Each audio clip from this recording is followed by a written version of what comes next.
¿Qué tal? Bienvenidos a este programa especial en el que hoy les contamos la actualidad de la semana desde aquí, porque fue el 30 de mayo de 1983 cuando se celebró en este mismo lugar la primera sesión plenaria de este Parlamento.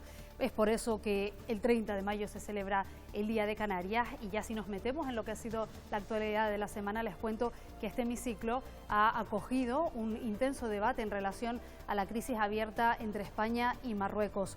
Una crisis que tanto gobierno y oposición coinciden en que debe resolverse cuanto antes. El presidente Torres ha calificado de inaceptable el modo de actuar de Marruecos y la oposición ha pedido a Sánchez la misma contundencia en la crisis migratoria de Canarias que en la de Ceuta. Canarias cuenta ya con la ley trans e intersex que iguala los derechos de estos colectivos y que permitirá, por ejemplo, que cualquier persona pueda elegir su identidad de género con total libertad, sin la aprobación de un profesional de la medicina forense. Este 30 de mayo queremos conocer, de la mano de quienes han estado al frente de la institución, cómo consideran que hemos cambiado en estas casi 4 décadas y cuáles son los retos que tenemos por delante. Carolina Darias, Antonio Castro, José Miguel Bravo de Laguna y Gustavo Matos han estado con nosotros. En nuestro tiempo de entrevista nos ha acompañado Esther González, diputada de Nueva Canarias y la vicepresidenta del Parlamento. Ella nos ha contado que Canarias tiene capacidad para devolver los casi 700 millones que se adeudan al Estado por haber recibido una financiación mayor para compensar los efectos de la crisis. Canarias tiene capacidad para devolver la totalidad, precisamente porque los presupuestos tanto del 20 como del 21, una de sus características eran unos presupuestos responsables.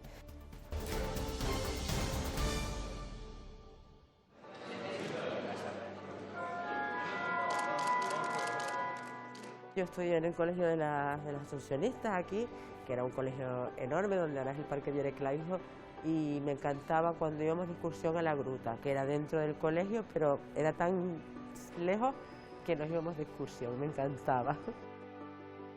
La ubicuidad, es poder estar en 2 sitios a la vez.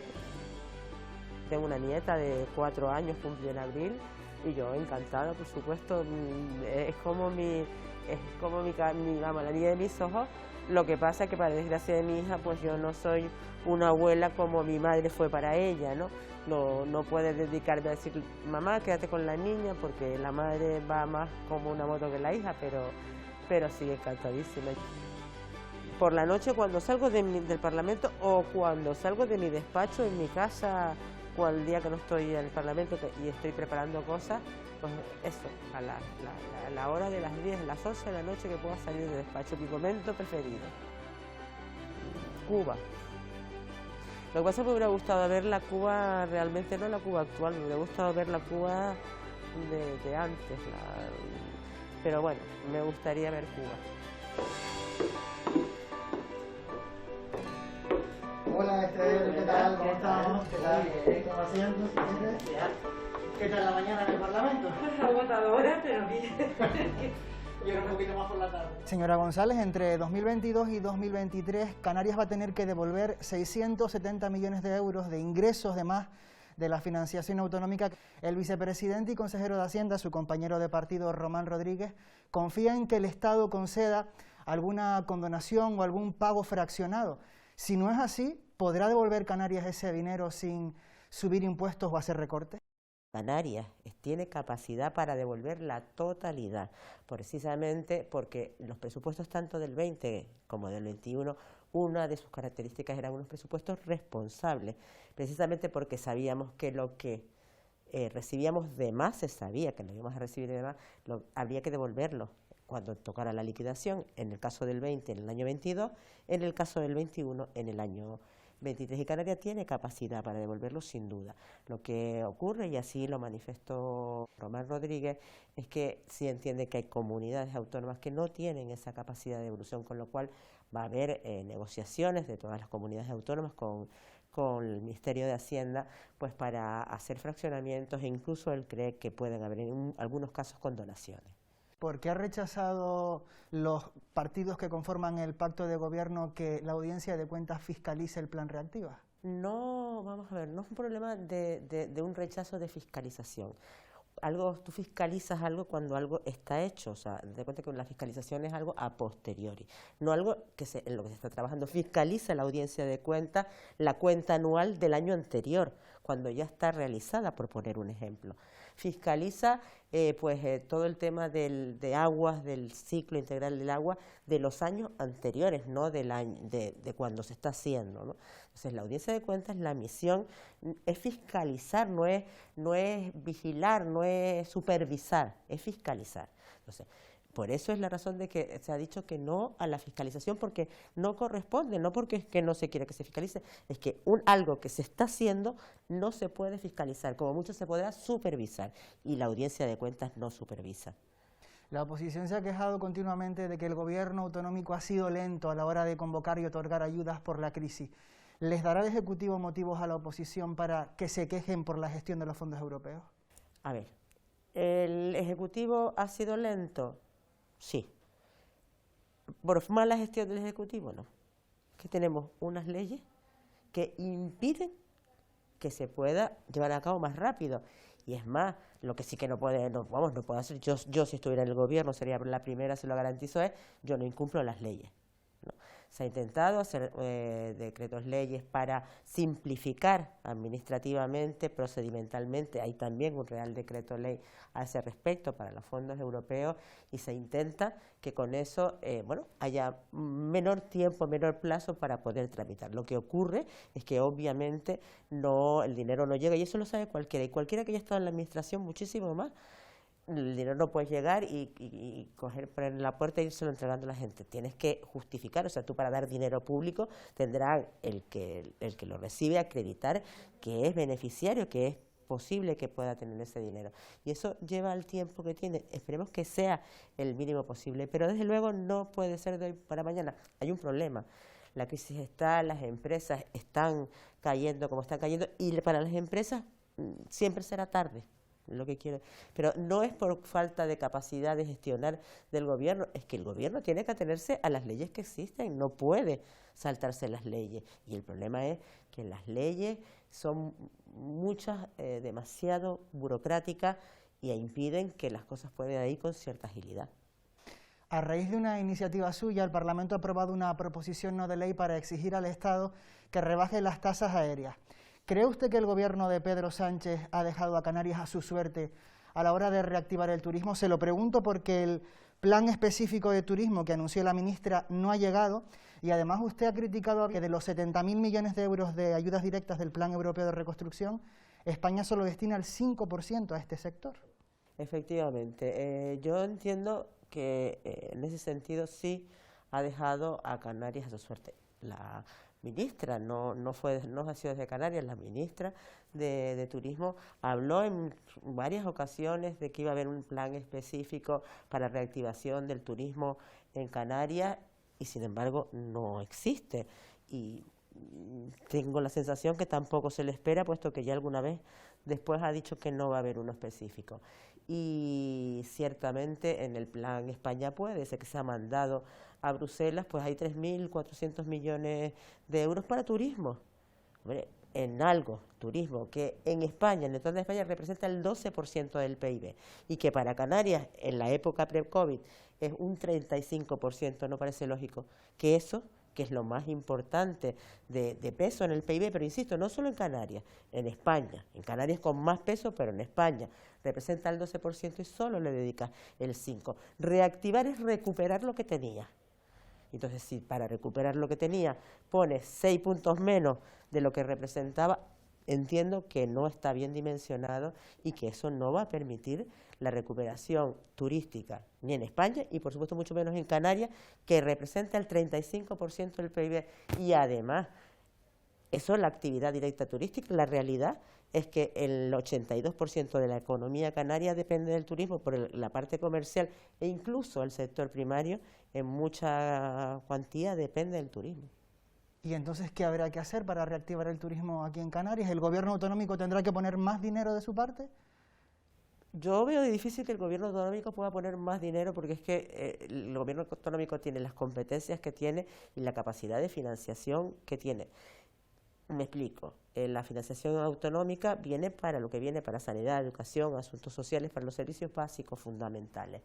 Es posible que si los ingresos tributarios de los que tenemos, los bloques REF, el IGI y demás, bueno, pues subieran astronómicamente, pudiera dedicar algo más siempre y cuando las reglas fiscales se mantengan suspendidas, porque si no, no nos deja, o sea, España no nos deja gastar más de lo que las reglas fiscales nos dejan.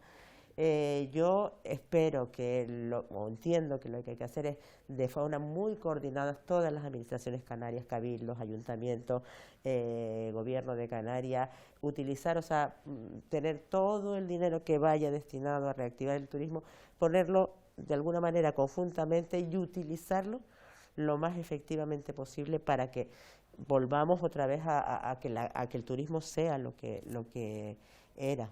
Señora González, se cumplen 3 semanas sin estado de alarma. La justicia no avaló ni el toque de queda ni el cierre perimetral que pedía el gobierno autonómico, y a pesar de que esas restricciones ya no se aplican, no ha habido un repunte importante de la incidencia de la COVID aquí en Canarias. ¿Le ha sorprendido esto a usted? Hombre, no me ha sorprendido demasiado, me explico. Tenemos un índice, un nivel de vacunación ya importante, y eso, pues, de alguna manera también va a permitir que los brotes y que el desarrollo que ha habido en otros momentos de pico no sea el mismo. También es cierto que el turismo está llegando a cuentagotas de momento, y eso también es importante. De alguna manera, aunque oficialmente estemos abiertos al exterior, el exterior en este momento no está llegando mucho.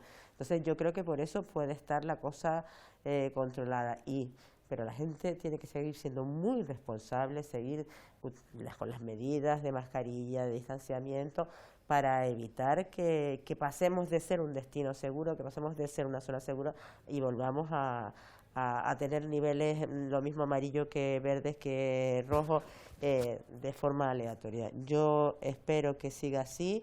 Como la vacunación además está bastante rápida, espero que no vuelva a haber ningún pico y que cuando el turismo realmente venga, cuando la apertura sea un hecho, la apertura al exterior sea un hecho, porque llegan, es lo que quiero decir, la cosa esté, espero que controlada.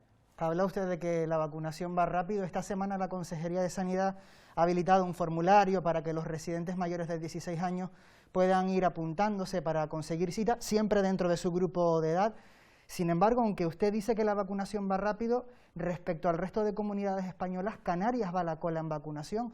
¿No corremos el riesgo de ser de los últimos en recuperarnos de la crisis? No, yo entiendo que no. Vamos a ver, Canarias va...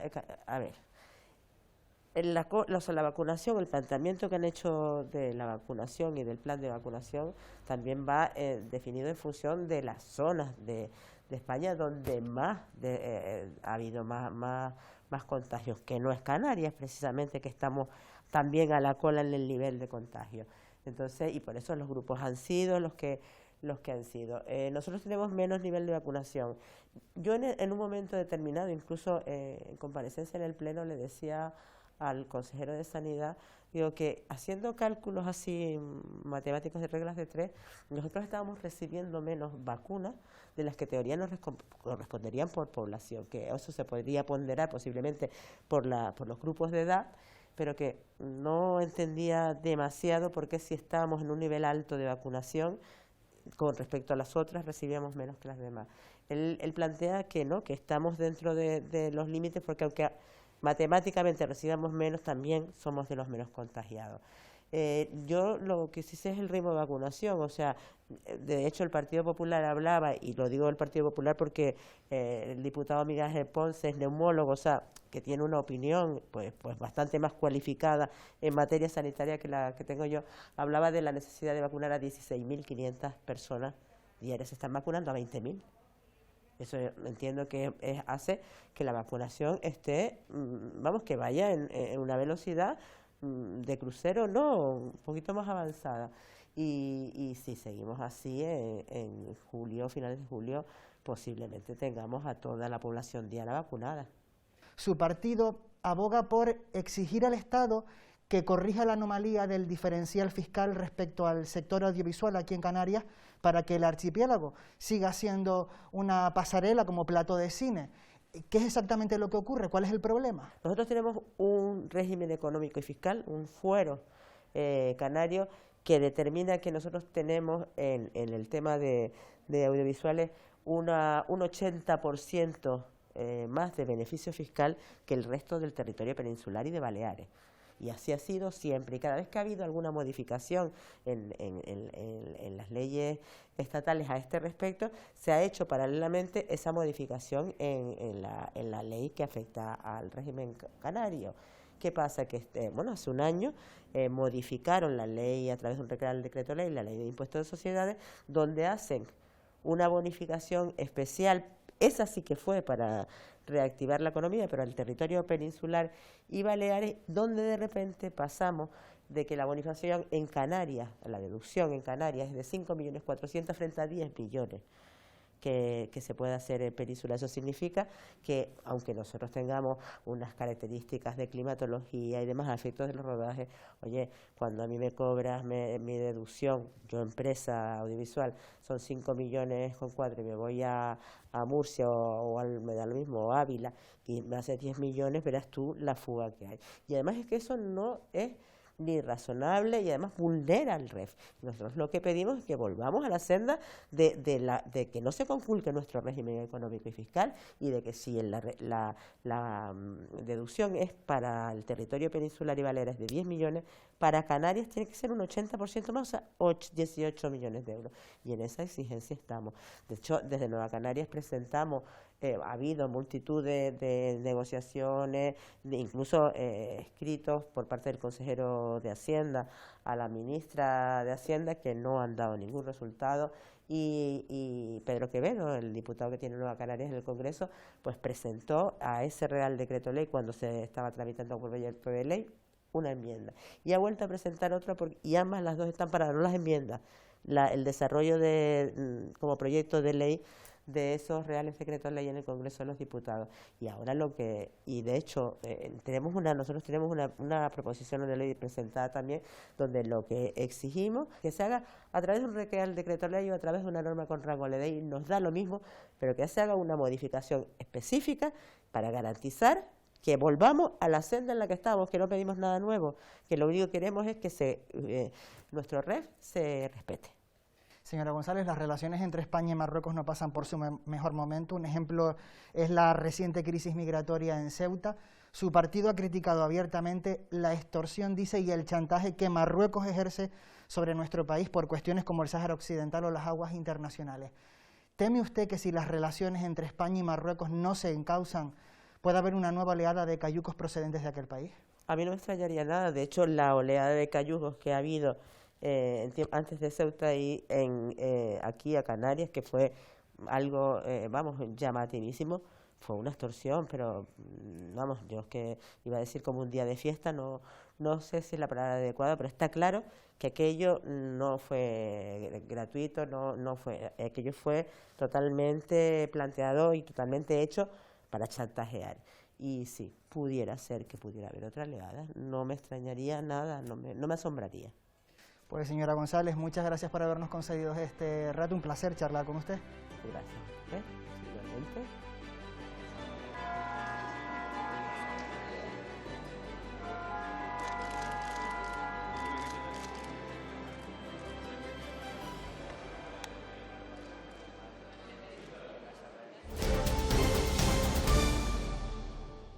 En el pleno de esta semana se ha hablado hoy mucho sobre la crisis que se ha generado entre España y Marruecos tras lo sucedido la semana pasada en Ceuta. El presidente Torres considera inaceptable la actuación de Marruecos y pide que cuanto antes puedan restablecerse las relaciones entre ambos países. Mientras la oposición critica la respuesta diferente, dicen, que ha dado Pedro Sánchez en ese territorio en comparación con la que ha dado aquí en Canarias.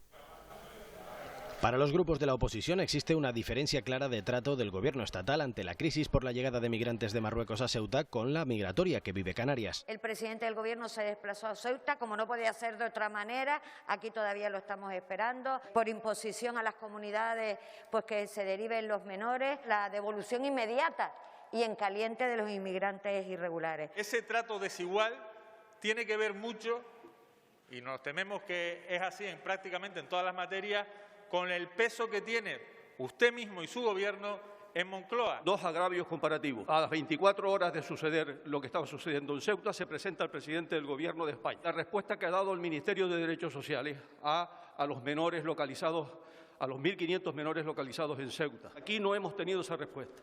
El gobierno regional entiende que la prioridad es reconstruir relaciones con el país vecino cuanto antes. Considera que es una acción inaceptable de Marruecos, aunque no comparable a lo que sucede en las islas. Lo que ha ocurrido en Ceuta es una acción civil. Creo que hay diferencias. Yo he pedido ir a Marruecos y se me ha criticado en alguna ocasión que por qué no he ido a Marruecos. Pues tengo que decir que, entre otras razones, porque Marruecos no me ha aceptado ir hasta este momento. Lo ocurrido en Ceuta, si fuera igual en Canarias, hubiera significado la llegada de unas 220.000 personas en el plazo de unas pocas horas. No es cierto que la respuesta de España a nuestros menores haya sido distinta de la de Ceuta, ha sido más lenta. El Ejecutivo ha reclamado que no se manipulen los datos y ha asegurado que pese a que esta crisis migratoria llegaron 30.000 personas, ya solo quedan 3.000 en Canarias. En clave económica, el Gobierno es optimista en lo que se refiere a la reactivación turística, para la que el avance en la vacunación puede jugar un importante papel. Existen buenas perspectivas tras la celebración de Fitur y la vista está puesta ahora en el Reino Unido, después de que Alemania o Países Bajos ya hayan levantado las restricciones a los viajeros que vengan a las islas. Esperemos que el día 7 de junio, si no antes, sea el día en el que el Reino Unido nos abra y por tanto las expectativas son muy positivas, lo que no significa tirar las campanas al vuelo, hay que seguir trabajando, pero las cosas son distintas, muy distintas a lo que hemos tenido los meses anteriores. Todas estas buenas noticias han generado una corriente de optimismo que nos permite ver una cierta recuperación del turismo internacional y lo que está claro es que de aquí en adelante esperamos que todo vaya mejor.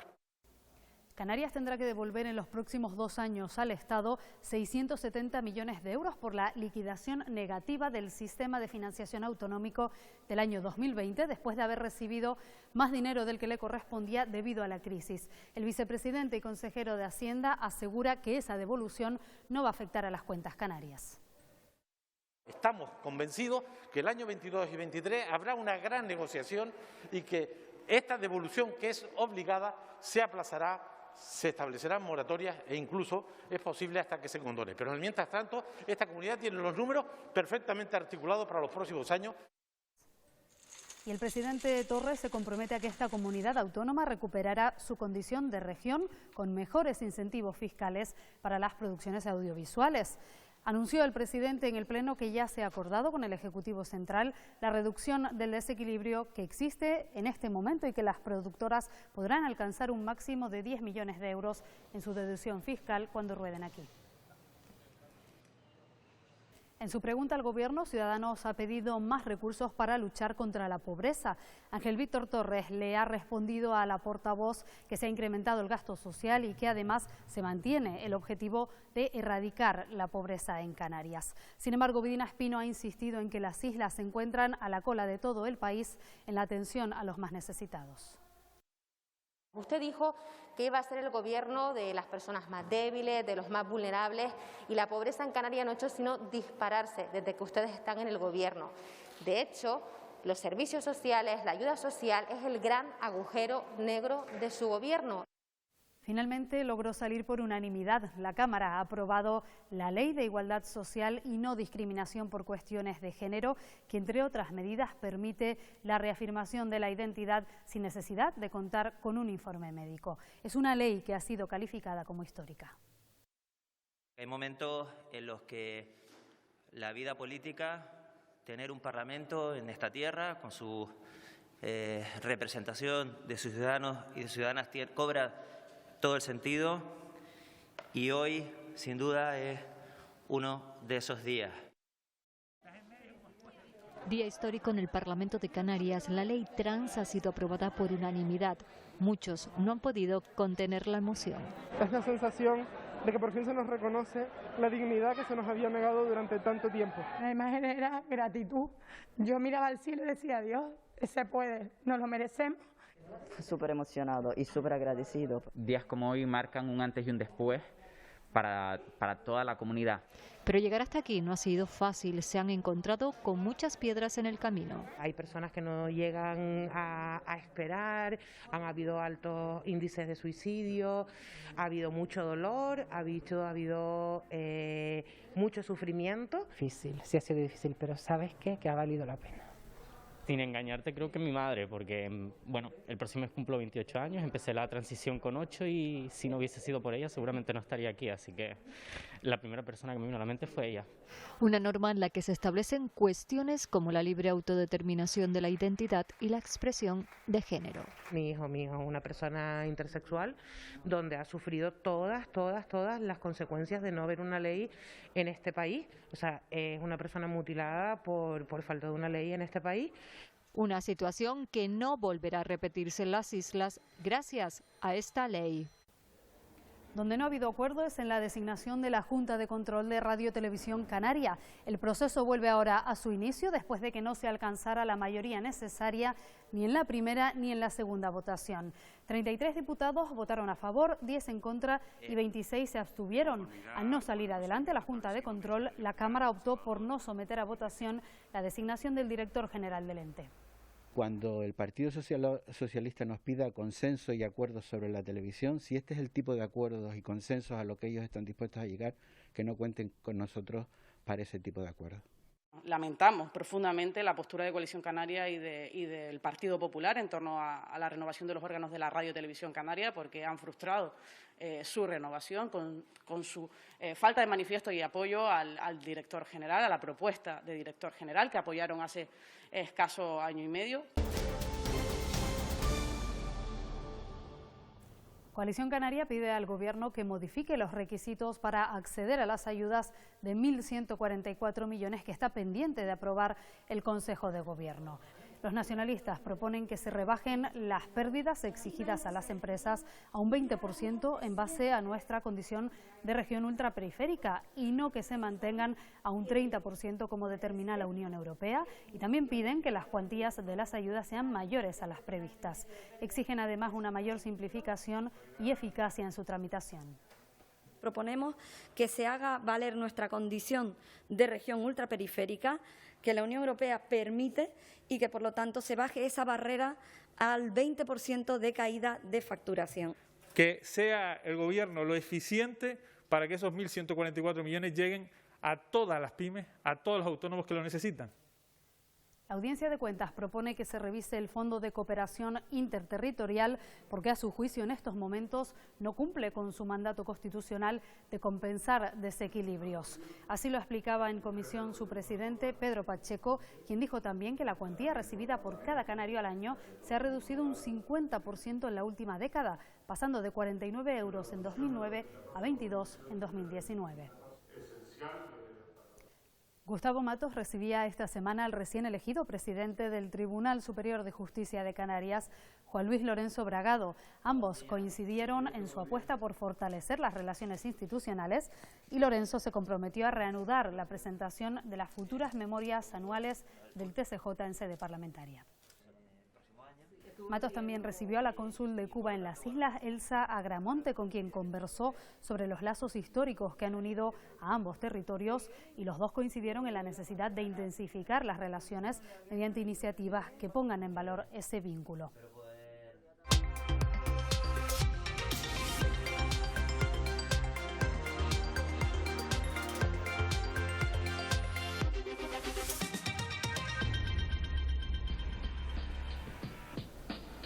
Tal día como hoy, hace 38 años, se constituyó el Parlamento de Canarias.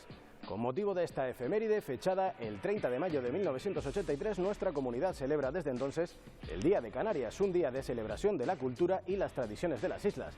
Desde esa consagración política del autogobierno en Canarias, como comunidad autónoma que celebramos hoy, han pasado muchas cosas. Canarias no es la misma que en la década de los 80. La sociedad canaria ha ido cambiando al ritmo que cambiaba un mundo cada vez más globalizado, adaptándose a los tiempos. Canarias ha ido construyendo una identidad propia que transmite hacia el exterior. Por eso queremos preguntarles, queremos saber qué opinan ustedes, cuál ha sido su percepción en estos años. ¿Consideran que Canarias ha ido evolucionando en las últimas 4 décadas? ¿Qué aspectos nos definen como Canarias y canarios? En todos los aspectos, creo que ha tenido una gran evolución, incluso mayor que algunas partes de España. En general, la gente vive mejor que antes. Evolucionar un poquito, ¿no? Está un poquito como estancada, pero vamos a ser optimistas. No hay juventud, se va porque no hay trabajo, porque no hay forma de evolucionar y crecer aquí. ¿Cómo lo definiría? como una gente amable, como una gente generosa. Yo creo que los canarios nos conocen siempre, porque vamos a cualquier sitio y solamente por la forma de hablar ya nos conocen. El pueblo canario tiene relaciones intensas con áreas del planeta que no las tendría si estuviera incorporado físicamente a el resto de la nación. La idiosincrasia de los canarios, eso no hay quien nos la quite, eso por supuesto. Y yo creo que nuestra gastronomía, que se perdió en cierto tiempo, pero se ha estado recuperando. El folclore, por ejemplo, la cultura, el acento y la diversidad de gente y nacionalidades que hay en Canarias. El canario de por sí somos gente noble, entonces recibimos a la gente que viene bien. Un pueblo bastante cariñoso y con ganas de acoger.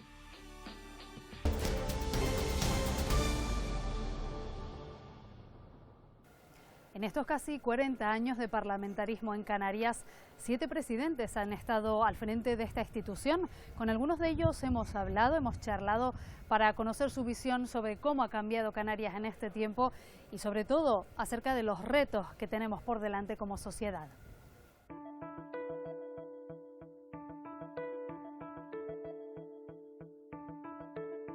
Me vienen aquellas imágenes, aquella primera sesión constitutiva con Pedro Guerra como presidente, en aquel discurso que decía de la resonancia de la conciencia regional. El Parlamento, con sus diputados y sus diputadas, han ido dando lo mejor de sí para que Canarias siga progresando y avanzando. Con sus luces y con sus sombras, por supuesto, y seguimos teniendo graves problemas sociales, económicos, en educación, en sanidad, pero obviamente creo que estos 40 años han valido la pena. Cualquiera que mire hacia atrás se dará cuenta de que el desarrollo económico y social del archipiélago ha dado un salto cualitativo muy importante. Nos hubiera cogido en aquella situación, una como la que vivimos actualmente, de una pandemia, y bueno, la emigración hubiera tenido que ser una barbaridad. Nos podemos sentir satisfechos de que hoy gozamos de mayores dosis de autogobierno que entonces. Pudimos hacer algo tremendamente importante, y es una de las pocas comunidades autónomas que conseguimos renovar un nuevo estatuto de autonomía. El gran avance que han tenido los cabildos insulares. Tienen hoy un 60 o un 70% más de competencias que antes del Estatuto de Autonomía. Creemos que a veces el Parlamento, la imagen que pueda tener la ciudadanía es simplemente las ráfagas que se ven en algún debate, pero creo que por lo general es una institución más conocida y más querida de lo que pensamos. Yo creo que nos define, por supuesto, nuestras singularidades, pero también nuestra determinación, nuestra fuerza y coraje para seguir adelante. El mar que nos rodea creo que nos define, que nos imprime cierto carácter. Miramos al mar no como un límite, sino como un lugar en el que nos puede llevar a otros lugares. Estamos en la ubicación concreta de rutas de Europa, América, África, Canarias. Canarias es una mezcla de población y al mismo tiempo de territorios que hay que tener muy en cuenta porque la realidad insular es determinante. Me gusta siempre mirar hacia adelante. ¿Qué nos queda por ser? Consolidarnos en ese referente de sostenibilidad desde el punto de vista ambiental, económico, pero especialmente social. Canarias tiene que buscar alternativas, tiene que diversificar su economía. No es tan fácil ni se crean economías alternativas muy fácilmente en Canarias. ¿A qué nos vamos a dedicar? ¿A la industria, a la agricultura? Primera pregunta que debemos responder. ¿Cuántos queremos ser? A partir de ahí se tienen que definir los modelos energéticos, los modelos de conectividad, qué papel quiere tener Canarias. Para mí ese es el reto.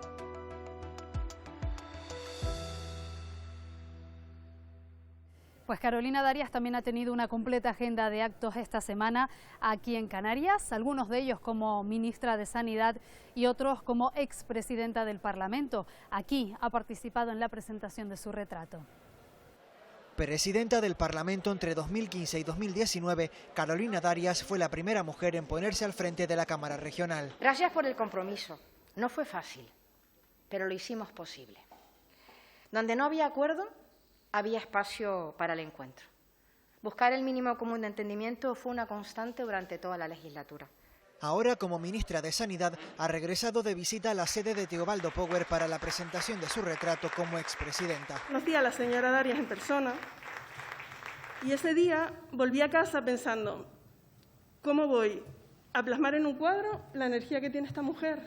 El retrato lucirá en la sala de presidentes junto a los de quienes precedieron a Darias al frente de la Cámara Regional. Con esto honramos y ponemos en valor la herencia de ese legado de tantos hombres y mujeres que durante 40 años han hecho Canarias desde este Parlamento, entregando su tiempo, sacrificando sus vidas personales, familiares, haciendo posible el acuerdo. El cuadro de Darias es obra de la artista canaria Inmaculada Juárez, la primera mujer que pinta el retrato institucional del Parlamento y precisamente lo hace sobre la primera mujer presidenta.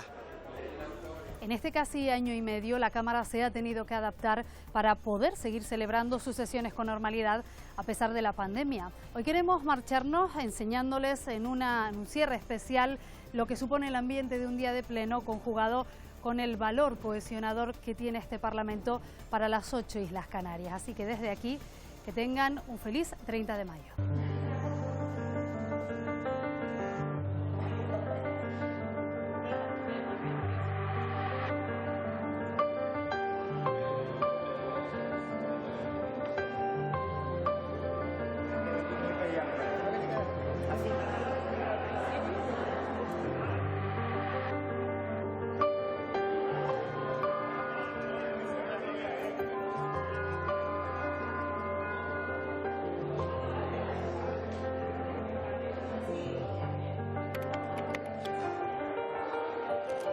Gracias.